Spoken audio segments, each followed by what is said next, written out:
And जैसे कि आप जानते हैं कि भाई हर वेडनेसडे को हमारी शो पे आते हैं पीके सब्रवाल जी और सारे रियल एस्टेट से संबंधित सवालों के जवाब देते हैं। तो सबसे पहले तो पीके जी का स्वागत करते हैं। PK ji, welcome to the show.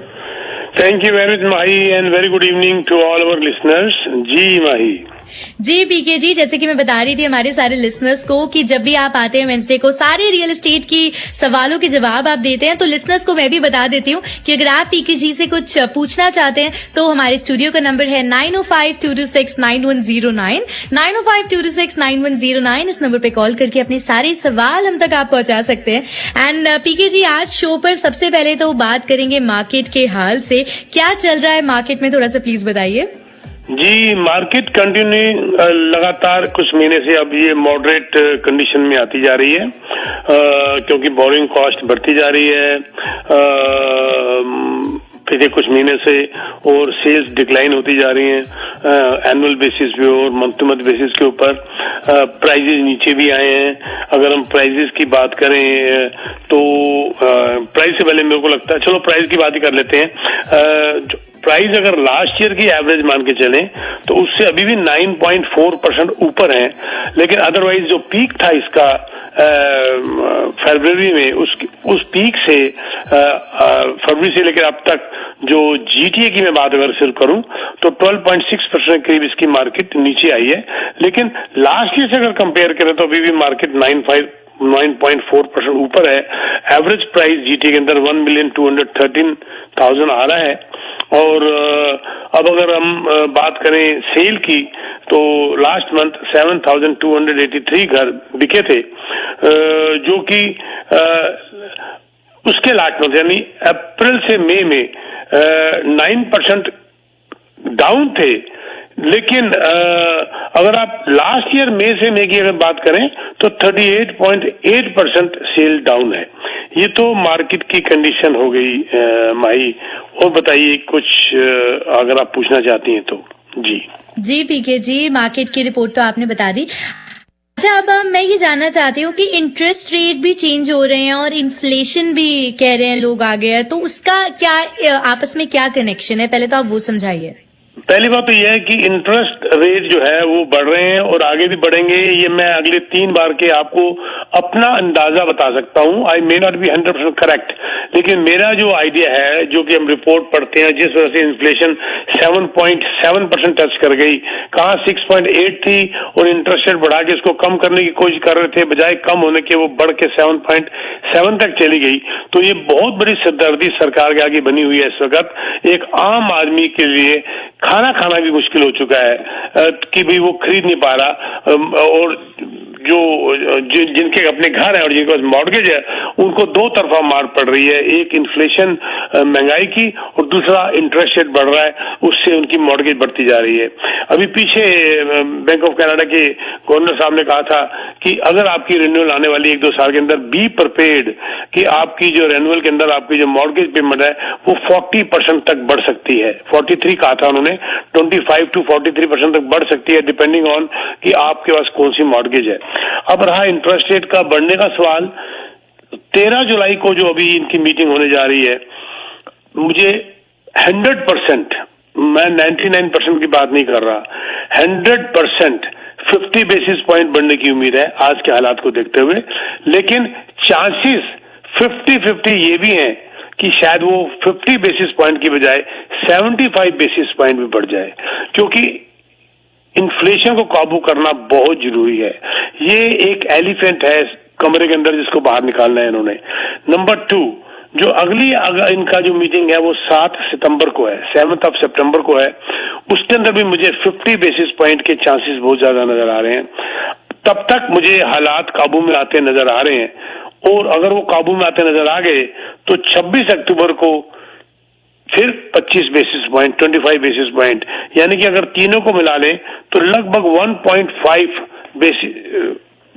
Percentage interest और बढ़ने की उम्मीद है। 150 बेसिस पॉइंट जिसको हम कहते हैं, ये प्राइम बढ़ने की उम्मीद है। अब आपने कहा क्या ताल्लुक है, तो मैंने बातों बातों में ये भी बता दिया कि इसका डायरेक्ट रिलेशन इन्फ्लेशन के साथ है। सरकार ये चाहती है कि बाइंग पावर किसी तरीके से काबू आए ताकि डिमांड एंड सप्लाई में बैलेंस बने।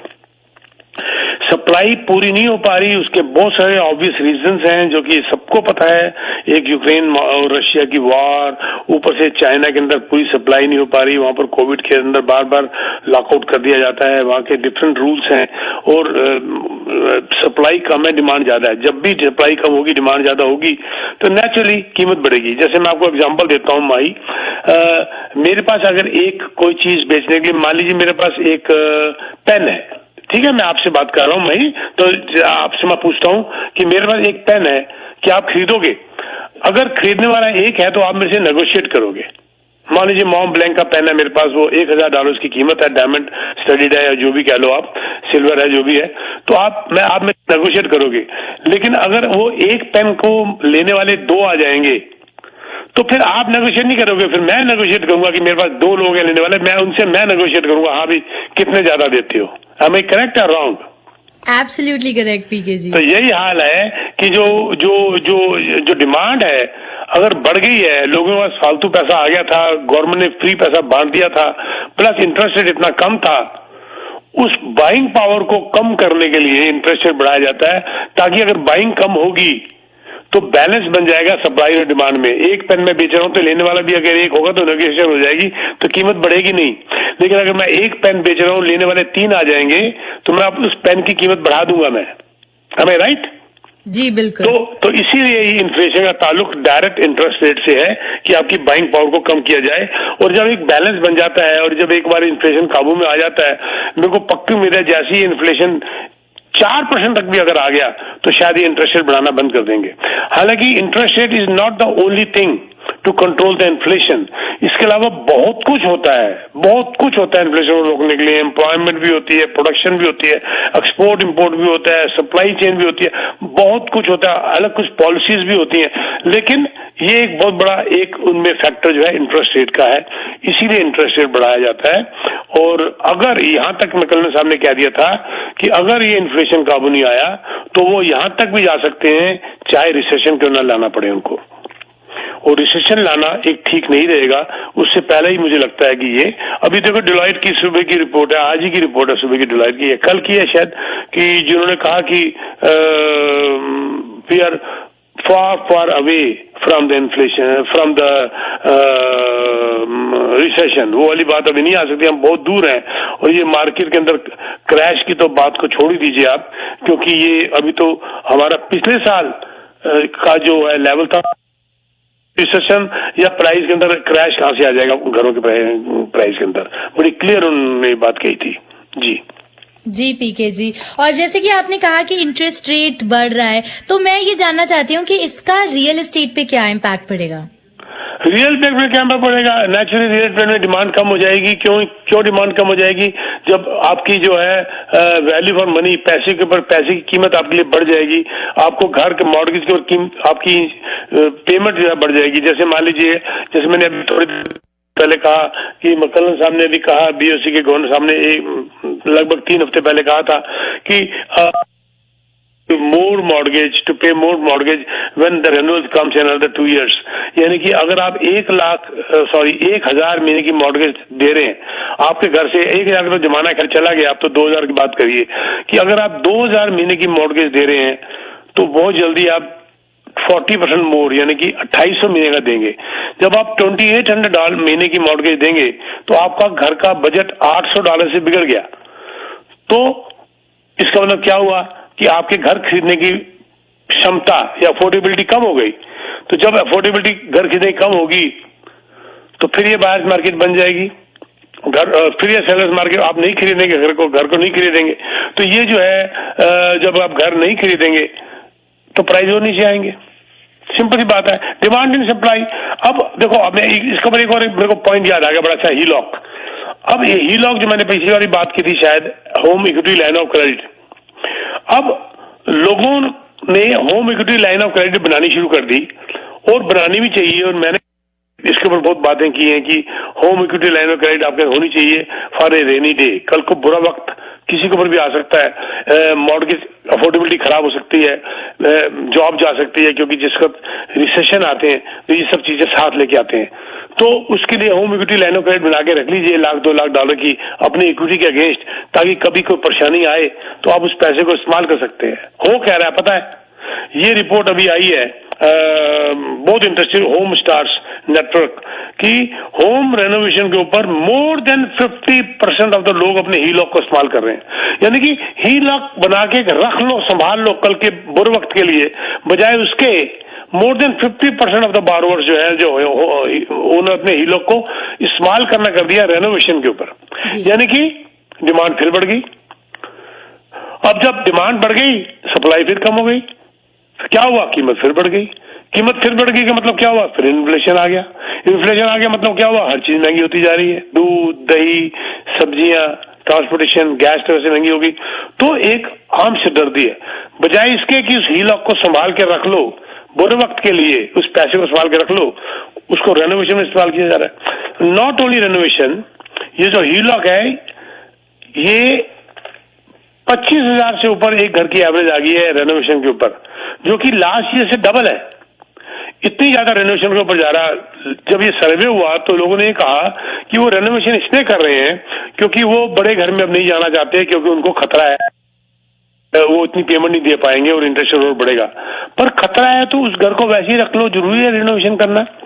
जरूर अभी थोड़ी देर के लिए रुक जाइए, उससे आप अपना फायदा भी करेंगे, अपने आप को सिक्योर भी करेंगे, प्लस इकोनॉमी को एज ए होल आपकी बहुत बड़ी हेल्प होगी इन्फ्लेशन को काबू करने में। अब आपको मैं फिगर देता हूं ही लॉक के ऊपर लोगों ने कहां तक पैसे ले लिया है।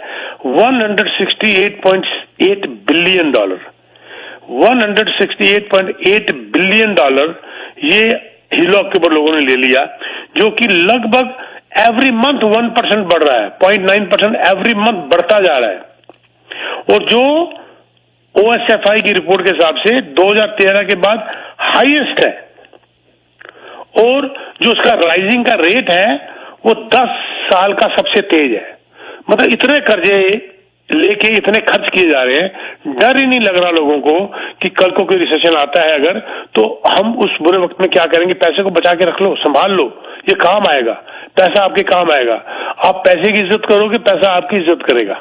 क्या ख्याल है भाई इस बारे में आपका? जी बिल्कुल, बहुत ही सही बात आप कर रहे हैं कि पैसे की इज्जत करेंगे तो ही वो पैसा आपकी इज्जत करेगा। एंड पीके जी हमारे साथ एक कॉलर भी जुड़ गए हैं, तो उनका सवाल भी हम लेंगे। जी आप ऑन एयर है। हेलो पीके जी, मेरी आवाज आ रही है? जी आ रही है, बताइए सर। मैं कह रहा था कि एक चीज मैं बता रहा था कि ये जो गवर्नमेंट ने इंटरेस्ट रेट बढ़ाना है, नो डाउट बढ़ाना तो है ही है, बट क्या खाली ये गवर्नमेंट हाउसिंग मार्केट को ही कंट्रोल करना चाहती है? क्या ये ग्रोसरी को कंट्रोल नहीं करना चाहती? दूसरी थिंग मैं कह रहा हूँ कि गवर्नमेंट को खाली हाउसिंग मार्केट ही कंट्रोल करनी है, तो क्यों ना गवर्नमेंट एक चीज कर दे कि खाली जो मॉर्गेज मिलती है वो हम ओरिजिनल नोटिस ऑफ असेसमेंट पे ही देंगे, एवरेज 3 साल का निकालो, गवर्नमेंट को भी टैक्स मिल जाएगा और यहाँ पे फर्स्ट टाइम होम बायर भी एलिजिबल, क्योंकि आपको और मुझको सबको पता है कि क्या हो रहा है ओपन द मार्केट। तीसरी बात मैं बता रहा हूँ कि यहाँ पे जो स्टेप्स लिए जा रहे हैं गवर्नमेंट की तरफ से, वो कहीं पे कोऑर्डिनेशन हो नजर नहीं आ रहा। द रीजन इज कि जैसे भी चलो फर्स्ट टाइम होम बाय के लिए अफोर्डेबिलिटी भी कम हो रही है और उनको ना तो कोई एक्स्ट्रा हेल्प मिली है, जैसे कि ऑस्ट्रेलिया में जो 40,000 की जो कैप मिलती है, यहाँ पे कुछ 4,000 की खाली वो लोग देते हैं। यहाँ पे मटेरियल कॉस्ट भी बढ़ गया है। यहाँ पे देखो तो रेंटल मार्केट देखो तो कितनी हाई हो चुकी है, और लास्ट बट नॉट लीस्ट कि यहाँ पे इमिग्रेशन और भी आने वाले हैं। तो मुझको कहीं पे भी कोलैबोरेशन कहीं पे भी नजर नहीं आ रहा सर। तो आप क्या कहोगे इसके बारे में? पांच बातें मैंने आपकी ध्यान से सुनी, पांचों बातें आपकी बहुत पते की हैं, बहुत बढ़िया बातें हैं, बिल्कुल ठीक कहा आपने। ये आप पांचों बातों में दम है। पर एक बात बता दूं, ये सिर्फ घरों के पीछे गवर्नमेंट नहीं पड़ी हुई, क्योंकि हाउसिंग जो है वो हमारे जीडीपी का सबसे बड़ा हिस्सा है।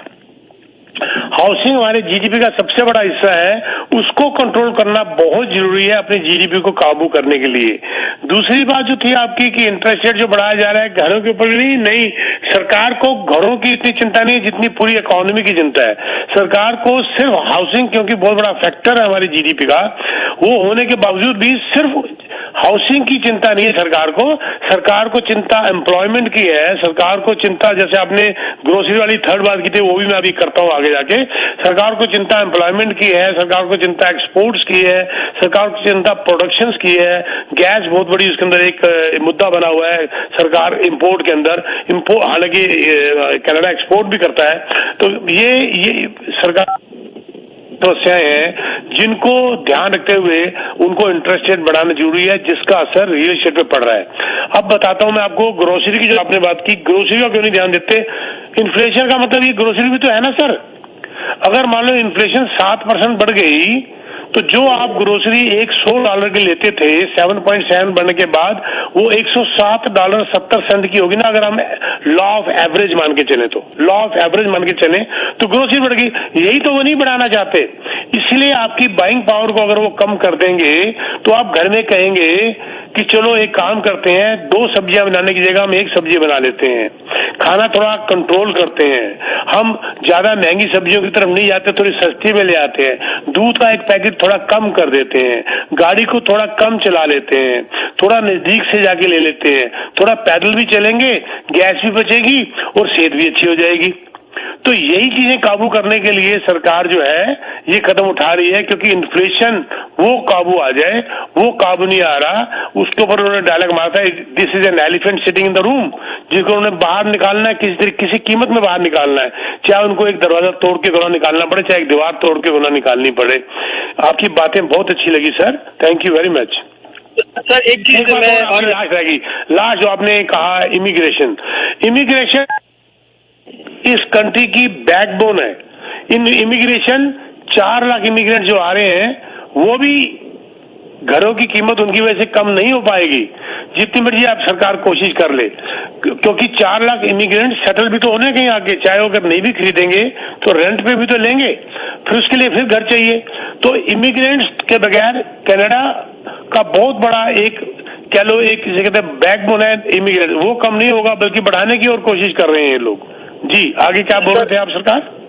सर मैं एक चीज और जो मेरा फर्स्ट क्वेश्चन था वो मैं पूछ रहा हूँ फिर से, why not the government in original notice of assessment पे ही मॉर्गेज दे? हाँ जी, ये बात पहली वाली थी सर, उसके ऊपर है नोटिस ऑफ असेसमेंट एंड के ऊपर ही तो लोन मिलता है। पर आपने कहा कि मार्केट में बहुत लोग बैठे हैं, वो कभी भी दुनिया में खत्म नहीं होंगे। चोर उचक्के तो हर जगह बैठे हुए हैं, रूल तो बना हुआ है, बैंक फॉलो करता है, पर अगर अंदर ही चोर उचके बैठे हुए नकली कागज बनाने वाले और नकली इनकम दिखाने वाले, और कोई फंसते भी हैं, कई किंगस्टन जेल में बंद बैठे हुए हैं, उनको बंद भी किया हुआ है, इट्स ए मॉर्गेज फ्रॉड। लेकिन चोर ने चोरी करनी है। आप ये चोर को कैसे कह सकते हैं कि मैंने घर में ताला लगाया था, तेरे को नजर नहीं आ रहा था, तूने फिर भी चोरी कर ली, तेरे को शर्म नहीं आती? अरे वो तो चोर है। ताला तो चोरों के लिए थोड़ा होता है, ताला तो होता है शायद हम जैसे तुम जैसे के लिए बताने के लिए कि भी घर में ताला लगा हुआ है। चोर के लिए ताला रूल बना लो, जिसने चोरी करनी है उसने नकली कागज बनाने हैं, उसको फिर उसने परेशानी में आना ही आना है, फिर उनको बैंक्रप्सी में जाना ही जाना है, क्योंकि औकात तो उतनी थी नहीं, नकली कागज बना लिए। या वो टैक्स की चोरी कर रहे थे तो इनकम नहीं दिखा रहे थे तो बच गए, लेकिन अब वो टैक्स की चोरी कर रहे थे तो आप और मेरी चोरी कर रहे थे, हमारी चोरी कर रहे थे, आपकी चोरी कर रहे थे। हम लोग इतना बड़ा मिलियंस ऑफ डॉलर टैक्स दे के इन चोरों के लिए दे रहे हैं, और ये फिर कागज नकली बना के टैक्स देते नहीं है, नकली जिसे कहते हैं कागज बना लिए और अपनी इनकम दिखाई नहीं। ये होना चाहिए सरकार का कि इनकी अभी ये मैं एक मीटिंग में बैठा था लास्ट ईयर, कोविड से पहले सॉरी, तो तब ये डिसाइड हो रहा था कि लोगों की प्रॉपर्टीज उनकी इनकम के बेसिस पे चेक की जाएंगी। पता नहीं कब होगा वो, कि एक बंदा है वो इनकम दिखा रहा है सिर्फ 3,000 महीने की, और घर इतना बड़ा लेके बैठा हुआ है, और बड़े खर्चे करके 2 प्रॉपर्टी ली हुई है, इन प्रोपोर्शनेट। ये कैसे हो गया? ये काम होना चाहिए जबरदस्त, तब ये नकली कागज बनाने वाले काबू आएंगे सारे के सारे, कि भी यहाँ कैसे नकली कागज बनते हैं और कैसे टैक्स की चोरी की जाती है। बाद में यही लोग आके कंप्लेन करते हैं, लो जी सरकार ने मॉर्गेज ही नहीं दी, ये कहता क्या हुआ कनाडा, हमें मॉर्गेज नहीं मिलती। तुम कैसे प्रूव कर सकते हो कि तुम मॉर्गेज वापस करोगे? एक छोटी सी बात है भाई साहब, आपने बहुत अच्छे मुद्दे उठाए, बड़ा अच्छा लगा। मैं अपनी इनकम दिखा रहा हूं 3,000, और फिर मैं उम्मीद करता हूं कि मुझे $4 लाख मॉर्गेज मिल जाए। बैंक को आप ये तो नहीं बता रहे ना कि मैं चोरी भी करता हूं। बैंक तो यही मानेगा ना कि आपकी इनकम 3,000 है, 3,000 इनकम के ऊपर 2,000 महीने की मॉर्गेज आप कैसे दे दोगे? 2,000 महीने की मॉर्गेज क्या 2,500 बनती है आपकी प्रॉपर्टी टैक्स और सब मिला के। 3,000 इनकम है, 2,500 आपने घर के ऊपर दे दिया। $500 से आपके बच्चे पढ़ भी लेंगे, कपड़े भी खरीद लेंगे, खाना भी खा लेंगे। फिर आप ऊपर से ब्लेम क्या करते हैं कि सरकार हमें बैंक ने लोन नहीं दिया। अरे आपकी इनकम ही 3,000 है, लोन कैसे दे देगी आपको बैंक? उनको पता है कि आप ये लोन लेके पैसे वापस कर ही नहीं सकते क्योंकि आपकी अफोर्डेबिलिटी नहीं है। फिर आप धीरे से बोलते हैं मेरे को नहीं जी एक्चुअली तो मेरी इनकम 8,000 है, मैं दिखाता नहीं हूं। यानी कि आप ये कहना चाहते हैं कि मैं चोर हूं पर फिर भी मुझे आप पैसे दे दीजिए। भाई मेरे पॉइंट, मेरा बुरा तो लग रहा होगा सबको पर ये सच्चाई है, मैं क्या कर सकता हूं? ठीक जी जी थैंक यू जी। जी। देखो भाई, जैसे मैंने पहले, ये ताले जो है चोरों के लिए नहीं लगाए जाते, चोरों ने तो चोरी करनी है। अब कैसे कह दोगे कि मैंने ताला लगाया था, तो शर्म नहीं आती? तू चोरी कर रहा है? अरे भाई मैं तो चोर हूं, मैं तो करूंगा। जी बिल्कुल बिल्कुल पीके जी। और बाकी लिसनर्स को भी कहेंगे कि अगर पीके जी से कोई सवाल पूछना चाहते हैं तो हमारे स्टूडियो के नंबर है 9052269109, 9052269109। एंड पीके जी, आज सुबह भी जब डिस्कशन हो रहा था तो एक बात आपने बहुत इंटरेस्टिंग कही थी और मुझे वो बात काफी अच्छी लगी थी। आपने कहा था कि खुश फहमी और गलत फहमी में काफी डिफरेंस होता है और लोगों को ये दोनों हो जाती हैं। और आजकल बहुत सारे रूमर्स आ रहे हैं, बहुत सारी अफवाहें फैल रही हैं रिगार्डिंग रियल एस्टेट और मार्केट कोलैप्स हो जाएगी। तो मैं चाहती हूँ कि एक बार आप उसके बारे में भी बात करें। देखो बात ये है, मैं हिंदी मीडियम का पढ़ा हुआ हूँ, मैं अंग्रेजी अच्छी नहीं जानता, मैं ज्यादा पढ़ा लिखा नहीं हूँ, गवर्नमेंट स्कूल्स का पढ़ा हुआ हूँ। हम लोग बीएन बुल जो इंग्लिश में कहते हैं, हम हिंदी में कहा करते थे तेजड़िया और मंदड़िया। ये दो किस्म की थिंकिंग होती है ज्यादातर, बीच में एक और भी होती है लेकिन इनको मान के चलो। एक आदमी बियर और एक बुल, यानी कि एक आदमी बिल्कुल ठंडा और नेगेटिव सोचता है जिंदगी भर कि मार्केट गिरेगी, बुरा हाल होगा, कीमतें और गिर जाएंगी, डॉलर वैल्यू कम हो जाएगी, जैसे कहते हैं मेरे शेयर की कीमतें गिर जाएंगी। वो नेगेटिव पॉइंट ऑफ व्यू से वैल्यूएशन करता है अपने शेयर्स की, या हम उस नेचर को चलो प्रॉपर्टी में भी काउंट कर लेते हैं। एक होता है थिंकिंग, यानी कि तेजड़िया हिंदी में, उसकी थिंकिंग होती है पॉजिटिव पॉइंट ऑफ व्यू से, कीमतें बढ़ेंगी, शेयर और बढ़ेगा, घरों की कीमतें भी बढ़ेंगी, अच्छे दिन आएंगे। ये वो एक पॉजिटिव थिंकिंग, एक प्लस एक एग्रेसिव थिंकिंग मान के चलता है। अब ये डिपेंड करता है आपकी सोच क्या है। अगर आप बेरिश थिंकिंग रखते हैं तो हमेशा ही नेगेटिव मान के चलेंगे, कीमत गिरेगी जी, बुरा हाल होगा जी, आप घर ही नहीं खरीदेंगे। एक बंदा बुलिश है कि नहीं, जो ये शेयर की बातें कर रहा हूं, जो कि मैं मकान से इसको लिंक कर रहा हूं, घरों से लिंक कर रहा हूं मैं इसको, तो वो पॉजिटिव ही सोचेंगे।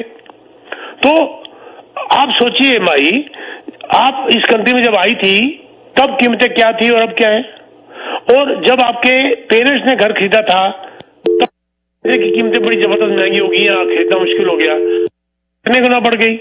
जब आपके पेरेंट्स ने खरीदी, मेरे को अभी तक याद है कि 4 साल पहले, अभी ईयर पहले मैंने 5,000 रुपए की जमीन ली थी। मैं कई बार बोल चुका हूँ, $5,000 तो मुझे घर में बहुत डांट पड़ी थी कि इतनी महंगी तो जंगल में जमीन लेके आ गया, तेरा दिमाग खराब है। 1 करोड़ से ऊपर की बेची थी। तो बात यह है, it can never be going down always. Market आप देखिए कई बार झटके लगे, मेरी जिंदगी में 7-8 बार रिसेशन आया, प्रॉपर्टीज की प्राइस नीचे गिरे। देखो 2017 में नीचे गिरे थे, अभी नीचे गिरे हैं, 2012 में नीचे आए थे, 2008 में नीचे आए थे, हर 5-6 साल बाद आते हैं, पर अल्टीमेटली ग्राफ ऊपर ही जाता है। आप वो छोटा झटका जो नीचे आने वाला है उसको अगर संभाल लेते हैं तो आपका पैसा मल्टीप्लाई हो जाता है, ये बाउंस करके वापस आता है। देखिए जब 2017 में जो लोगों ने अपनी प्रॉपर्टी संभाल ली, जब गिरी थी, आज क्या हुआ, दुगनी होगी प्राइस की कीमत। पर जो लोग जैसे पहले वाले भाई में क्या नकली कागज बना के बैठे हुए हैं, इनकम जिनकी एक्चुअली में नहीं है, और जो चोरी चिकारे में लगे हुए हैं, उन्होंने प्रॉपर्टियां बेच दी, बेचनी पड़ गई बिकॉज दे वर स्पेकुलेटर्स। उसका बेनिफिट किसने उठाया? इन्वेस्टर्स ने उठाया जी। एक जेन्युइन बंदे ने उठाया। तो ये बात हमारी सुबह हो रही थी कि इस गलत फहमी में मत रहिए कि मार्केट का बड़ा बुरा हाल होगा तभी मैं घर खरीदूंगा। वो गलत फहमी नहीं है, मैंने सुबह कहा था वो खुश फहमी है। खुश फहमी क्यों है? आप भी जानते हैं कि मार्केट बहुत बुरी तरह नीचे नहीं गिरेगी, लेकिन आप अपने को खुश रखने के लिए उस गलतफहमी में जानबूझ के घुसे हुए हैं। जानबूझ के आप अपनी आंख बंद कर रहे हैं। वो कबूतर ने बिल्ली को देखा और अपनी आंखें बंद कर ली कि अब तो मुझे नहीं खाएगी। भाई आंखें तो बिल्ली की बंद होनी चाहिए, तुम्हारी कैसे बंद हो गई? तो वो कबूतर की खुशफहमी थी, गलतफहमी नहीं थी। ये आपकी खुशफहमी होगी कि अगर आप इस उम्मीद में बैठे हुए हैं कि मार्केट बहुत ज्यादा गिर जाएगी तभी लूंगा। जी बिल्कुल बिल्कुल पीके जी, ये बात हमें हो रही थी खुशफहमी और गलतफहमी के बीच में। गलतफहमी के अंदर आपको वाकई बात का पता नहीं होता और आप उस बात को मान लेते हैं, उसको गलतफहमी कहते हैं। खुशफहमी के अंदर आपको पता होता है पर आप मानने को तैयार नहीं होते, दैट इज कॉल्ड खुशफहमी। जी बिल्कुल पीके जी। और कॉलर्स हमारे साथ जुड़े हैं तो एक एक करके इनकी लाइंस भी हम ऑन एयर करेंगे। जी आप ऑन एयर है। हेलो जी सर। हाँ जी, ठीक है जी। क्वेश्चन ये पूछना था, जैसे आप बता रहे थे सप्लाई डिमांड का, तो क्या कुछ गवर्नमेंट इस पे ऐसा रेगुलेशन नहीं कर सकती कि जो बिल्डर्स हैं जब ये कोई पॉकेट ऑफ लैंड लेते हैं और उसको अप्रूवल लेते हैं सिटी से, उसको चाहे सब डिविजन कराएं चाहे चेंज ऑफ लैंड यूजेज जो भी कराएं, तो खासकर अगर वो कॉन्डो या फिर कोई छोटे घर बना रहे हैं जो फर्स्ट टाइम होम बायर के पॉकेट में आ सकते हैं या उनका फर्स्ट तरीका है अंदर घुसने का रियल एस्टेट में, उन घरों के ऊपर जब ये जब ये प्रोजेक्ट बनाए तो इनको सारे फेज 1, 2, 3, 4, 5 क्योंकि इन्हीं में प्राइसेस बढ़ जाते हैं, तो ये अगर ये सारा गवर्नमेंट अगर ऐसा कुछ करेगी कि एक साथ ही निकालने हैं आपको, तो सप्लाई बढ़ जाएगी और डिमांड थोड़ी सी कम, क्योंकि जो भी बायर्स हैं वो सारे एक साथ आ सकते हैं, चाहे फिर वो 500 मकान है चाहे 1000 मकान, चाहे जो भी है। मतलब बहुत अच्छी बात है। इसका मुद्दा हुआ, मैं कई बार रिप्रेजेंट करता हूँ, मैं कई बार जाता हूँ, कई बार इनकी मीटिंग से जाता हूँ। देखो हर बात के रास्ते निकल आते हैं। अगर पार्सल लैंड का लेके आपको इकट्ठे बनाने पड़ेंगे, ये पता क्या करेंगे? एक बड़ी लैंड के 5 टुकड़े करने की बजाय आप वो एक एक टुकड़ा अप्रूव कराते रहेंगे, फिर वो 5 फेज बन गए। गवर्नमेंट ने इसके ऊपर भी काम करने की कोशिश कर रही है, इनको ऊपर अफोर्डेबल हाउसिंग के लिए सब्सिडीज लेके भी इनसे काम करवाने की कोशिश कर रही है, पर अनफॉर्चुनेटली मैं कहूंगा कि डिक्टेटरशिप तो है नहीं, कम्युनिस्ट कंट्री तो है नहीं, ये डेमोक्रेसी है। आप कैसे रोक सकते हैं मेरे को? मेरी जमीन है, मैं जैसे मर्जी बेचूं, आप कौन होते रोकने वाले? ये डेमोक्रेसी में यही तो प्रॉब्लम है। अब अगर मान लीजिए वो कहते हैं जी आप एक जमीन है मान लीजिए 10 एकड़ को आप 5 फेसेस में नहीं बेच सकते। ये पता क्या करेंगे सर? 10 एकड़ जमीन 5 अलग अलग नाम से खरीद लेंगे और एक 2 एकड़ की जमीन को एक फेस निकाल के बेच देंगे। हल निकाल, मैंने अभी बात करते करते हल निकाल दिया इस बात का। मैं एज ए बिल्डर ये करना शुरू कर दूंगा और 5 डिफरेंट कंपनी। आप एक बात और नोट करिए, बड़ी इंटरेस्टिंग, जब भी आप किसी बिल्डर से प्रॉपर्टी लेते हैं उसके हर प्रोजेक्ट के अंदर कंपनी डिफरेंट होती है। आपने कभी नोट किया सर ये बात? मान लीजिए पीके सब्बरवाल डेवलपर्स है, तो मेरी अगर 10 बिल्डिंग है, 200 बिल्डिंग के अंदर पीके सब्बरवाल डेवलपर नहीं है। आप देखिए अगर मेरी एक जमीन मिस्सागा में है तो मेरा उस कंपनी का नाम है पीके सब्बरवाल मिस्सागा लिमिटेड, वो अलग कंपनी हो गई। ऊपर जो अम्ब्रेला है वो पीके सब्बरवाल है, लोग यही समझ रहे हैं कि मैटमी है, ट्राइडल है, लेंटारा है, पर अंदर सब कंपनियों के नाम अलग है। दूसरी जो मैंने प्रोजेक्ट बनाया, मान लीजिए इटोबिको में बनाया, तो मैंने उसका नाम रख दिया पीके सब्बरवाल इटोबिको, तो मेरी कंपनी सब अलग अलग हो गई। अब कैसे बाउंड कर लेंगे आप फेज 1, फेज 2, फेज 3, फेज 4? मुझे बता दीजिए आप, है ना? कैसी अजीब सी बात, आपको कैसी लगी सर ये बात? पीके जी इनकी लाइन डिस्कनेक्ट हो गई, बट आई एम श्योर इनको आपकी बात बिल्कुल सही लगी होगी। जी, तो ये होता है। हम लोग कई बार कहते हैं जी हम बिल्डर को सू कर देंगे, पर पता चला कि जो अम्ब्रेला जो मेन बिल्डर है वो तो उसने तो एक कंपनी डिफरेंट बना रखी है इस प्रोजेक्ट के लिए।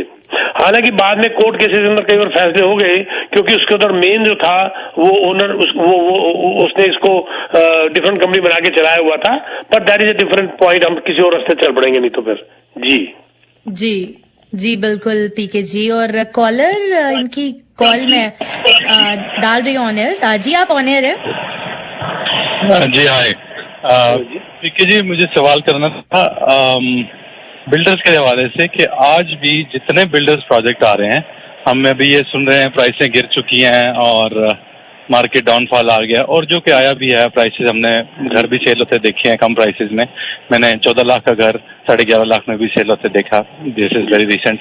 तो ये से कंडीशंस आ गई हैं, चाहे वो रश सेल हो या जो भी हो, लेकिन बिल्डर अपनी प्राइस रिड्यूस नहीं कर रहा। वो आज अगर ये प्रेजेंट कर रहा है कि मेरा कंस्ट्रक्शन की मेरी कॉस्ट इतनी ही आ रही है और मैंने इतने का ही बेचना है, the only thing he is adding in incentives कि भाई मैं 2 साल की 0% मॉर्गेज ऑफर कर रहा हूँ, मैं 20,000 डेकोर ऑफर कर रहा हूँ या वट एवर। लेकिन they are offering a lot with the good deposit structure packages, but in pricing तो उनकी 1.9 से डिटैच होम्स की आज भी आ रही हैं। तो ये कहाँ से प्राइस ड्रॉप है? बहुत अच्छी बात, प्लीज इसके बारे में थोड़ा बताइएगा। और ये आप कब तक देखते हैं, जो जनरल मार्केट है हमारी, जो रेगुलर मार्केट है, उसको कब तक आप देखते हैं? क्या आप उसको रशिया के साथ भी लिंक समझते हैं कि जब तक वो सामने होता है लिंक है उसका रशिया के साथ? गैस प्राइसेस हर चीज के प्राइस को बढ़ा देती है। गैस ने आग लगा रखी है, दुगनी गैस का प्राइस हो चुका। हम $1.10 में लेते थे, अब $2.10 में ले रहे हैं सर।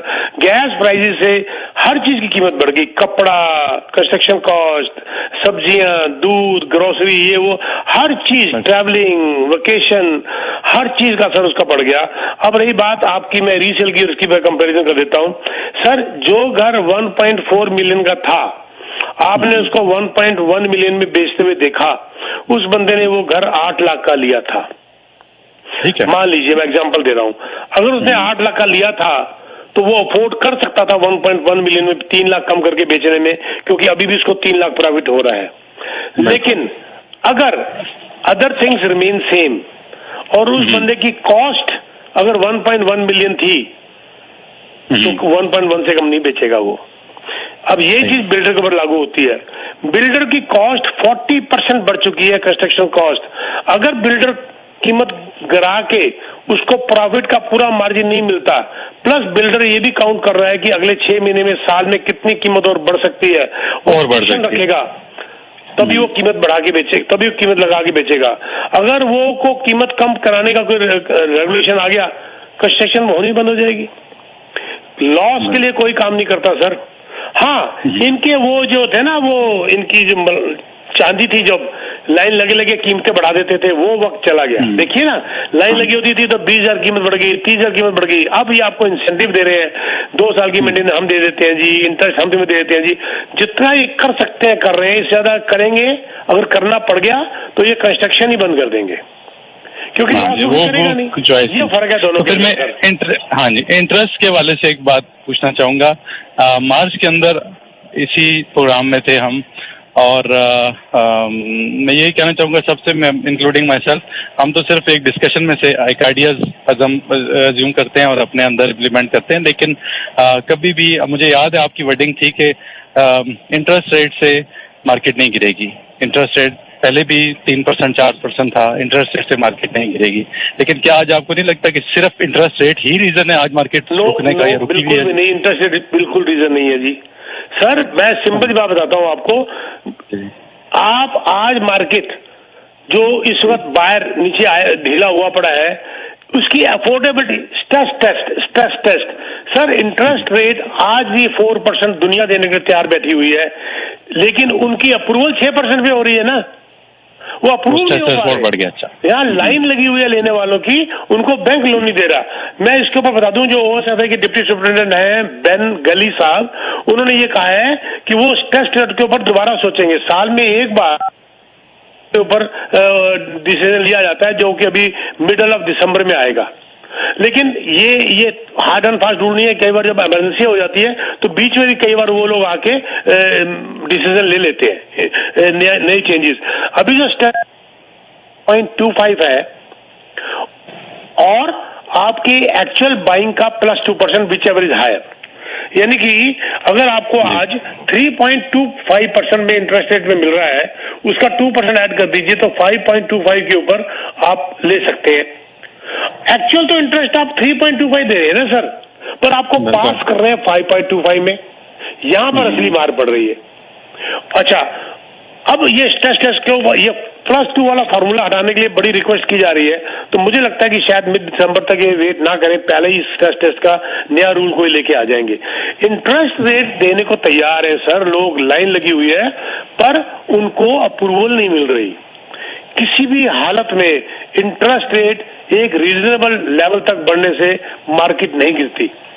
तो इस वजह से हमें सेल्स नहीं दिख रही है जी, इस वजह से हमें सेल्स नहीं दिख रही जी बिल्कुल ठीक। मतलब कि people are still willing to buy, but लेकिन उनकी अप्रूवल्स नहीं है। लेकिन अप्रूवल आप नहीं ये है, कहना चाह रहे हैं कि भाई अभी ऐसा नहीं है कि भाई लोग बैठ गए हैं कि भाई होल्ड अप कर लिया कि नहीं खरीदना आप, या कुछ ऐसा है? सर फ्री मनी है 4%, मैं बता रहा हूँ 3.2%। जब ये 4% इंटरेस्ट हो जाएगा, उसके ऊपर आप 2% ऐड करिए तो 6% की अप्रूवल हो जाएगी। बताइए आप 6% के ऊपर और टफ हो जाएगा आपके लिए खरीदना। लोग कहते हैं, देखो लोग प्राइवेट लेंडर के पास क्यों जा रहे हैं फिर? अगर इंटरेस्ट रेट की प्रॉब्लम होती तो लोग बी लेंडर से क्यों पैसा लेके मकान खरीद रहे हैं? इंटरेस्ट रेट मुद्दा नहीं है, 5%, 6%, 4% इंटरेस्ट मुद्दा नहीं है। मुद्दा इस वक्त अफोर्डेबिलिटी का है। अफोर्डेबिलिटी के ऊपर इन्फ्लेशन का बहुत बड़ा हाथ है, 7.7%। बाकी चीजें बड़ी महंगी होगी, प्लस किया जा रहा। तो फिर ये गवर्नमेंट का जो एक्ट है वो उन्होंने ओपनली ये कहा है कि हम इंटरेस्ट रेट इसीलिए बढ़ा रहे हैं कि हम मार्केट कंट्रोल कर सकें। तो फिर ये उनके हिसाब से वो इसी चीज से तो मार्केट रोक लिया उन्होंने indirectly. Very right, very right. क्योंकि जब इंटरेस्ट रेट बढ़ गया, इंटरेस्ट रेट तो लोग परेशान नहीं हुए, उसके ऊपर जो स्ट्रेस और बढ़ गया उससे परेशान हो गए, उनको अफोर्ड नहीं करते। 1 लाख अगर जिसकी इनकम थी वो 1 लाख में 6 लाख तक का मॉर्गेज ले लेता था, अगर वो कन्वेंशनल मॉर्गेज नहीं होती थी, मान लो लेस देन 20% होती थी, तो 6 लाख तक स्कॉशिया दे रहा था आज से 3 महीने पहले तक।